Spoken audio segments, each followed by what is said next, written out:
Keskkonnasaade Jälg on parasjagu ühes väga tüüpilises Eesti metsatukas, kus kasvavad läbisegi nii lehtpuud kui okaspuud. Meid aga huvitab siin metsatukas täna kõige rohkem haab.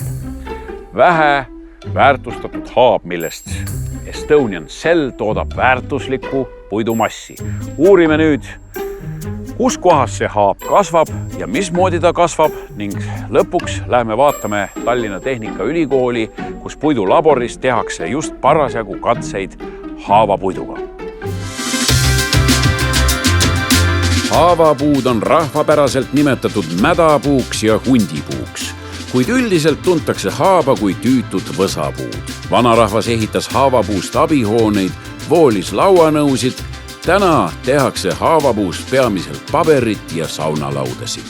Lauri, enne kui me kätleme, ma natukene kallistan siin haaba. Tahad ka kallistada? Sa pole kindlasti ammu muud. Jah. Pole saanud kallistada, eks ole. Vaatame ikka tore võimas tüvi ja sirge taevasse tõusev. Ja ütle nüüd, Lauri, on see siis Estonian Celli nii-öelda vääriline tüvi?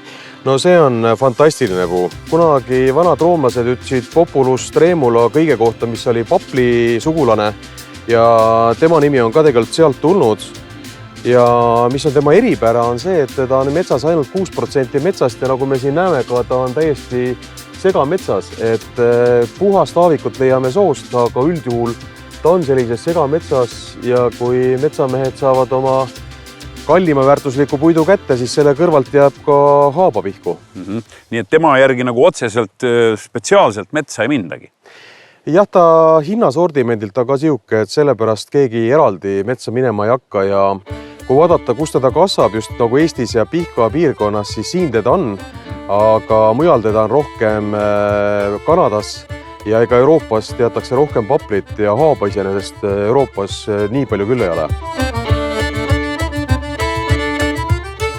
Kui kiiresti siuke puu kasvab? Kui vana see puu siin praegu võib olla? Kui rusikareegliga öeldakse, et haava puhul kasv on nii kiire, et sentimeeter aastas ja see siin kuskil poolemeetrine, et 50 aastat või 60 aastat on, et ta on ikkagi 2-3 korda kiirema kasvuga kui kass kui kuus.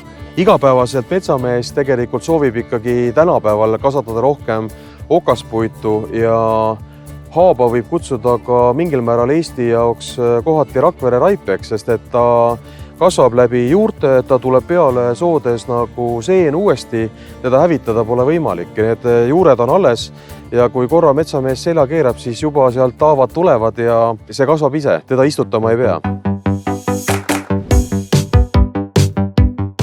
Võrreldes okaspuuga on lehtpuuliigid Eestis oluliselt vähem kasutuses, kui võiksid olla. Tallinna Tehnikaülikooli puidulaboris tehakse igapäevaselt katseid just erinevate lehtpuuliikide suurema väärindamise nimel. Milliseid vähe kasutatud lehtpuuliike veel Eestis on? No, haaba on meil 6%, siis leppa on meil kuskil 9% halli leppa.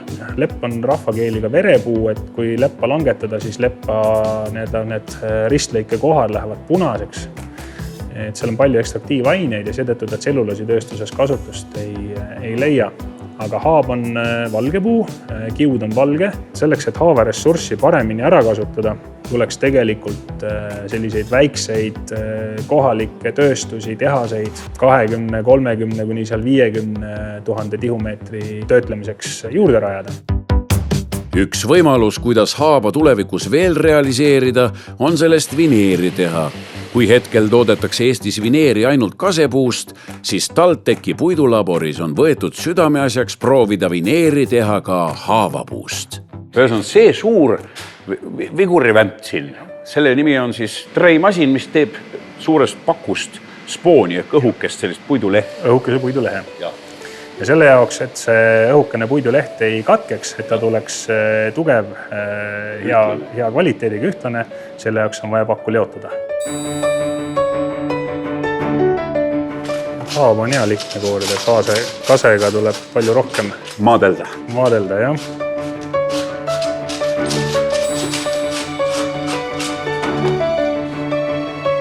Seda tööd ma pole varem teinud. Iga mädaoks ja mehaaniline vigastus palgis tähendab auku spoonis. Igast august saaks aga tegelikult vähemalt meetrise spoonijupi. Mitu lehte me lõikame? No lõikame siit esialgu 3 lehte. 3 lehte. Jah. Siit alt lükkame ta kuni piirajani. Ja, ja nüüd on siis siit vaja vajutada. Vajutan. Nüüd saab esimese lehe ära võtta. Spoonilehed kuivatatakse, liimitakse ja lõplik vineer valmib kuumpressi all. Paindekatse annab meile teada, et painde tugevuselt on haavapuu kasest küll nõrgem, kuid oma elastsuse, kerguse ja odava hinna poolest võiks haaba kasutada tulevikus ka puitlaastplaatide tootmises. Näete, juba esimene välimine kiht 2, 3, 4 kihti on juba purunenud. Mida siis kõike tegelikult saaks puidust teha või mis see puidu tulevik on väärindamise osas, kui me veel õpime puitu väärindama, eriti siin meie väikeses Eestis? Kangas on üks võimalus, on siis keemiline tselluloos, mida siis kasutatakse, väärindatakse veelgi, et võetakse sealt siis hemitselluloosid välja ja siis toodetakse viskooskiudu, millest siis saab toota riideid.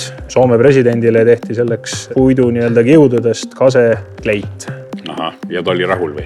Jaa, kindlasti on see puuvilla toodetega võrreldes siis keskkonnasõbralikum, sest me kasutame suuremad kogused ja parem protsess versus siis rohked veekogused, mida on vaja siis kasutada näiteks puuvilla töötlemisel ja ka seal siis puuvillakorje ja nii edasi. Ja teine lahendus oleks siis nanotselluloosed, mida saaks siis toiduainete tööstuses kasutada, isolatsioonimaterjalides kasutada, et siin on siis Estonian Celli poolt kemomehaaniline termiline puidumass, millest siis saaks toota nanotselluloosi, kui seda nüüd funktsionaliseerida, panna sinna juurde rasvhapped külge pookida, siis saab ta muuta ka plastitööstusele töödeldavaks, et siis saaksime teha pakendeid, toidunõusid, miks mitte ka siis... Ühel päeval vahetavad välja nafta. Jah.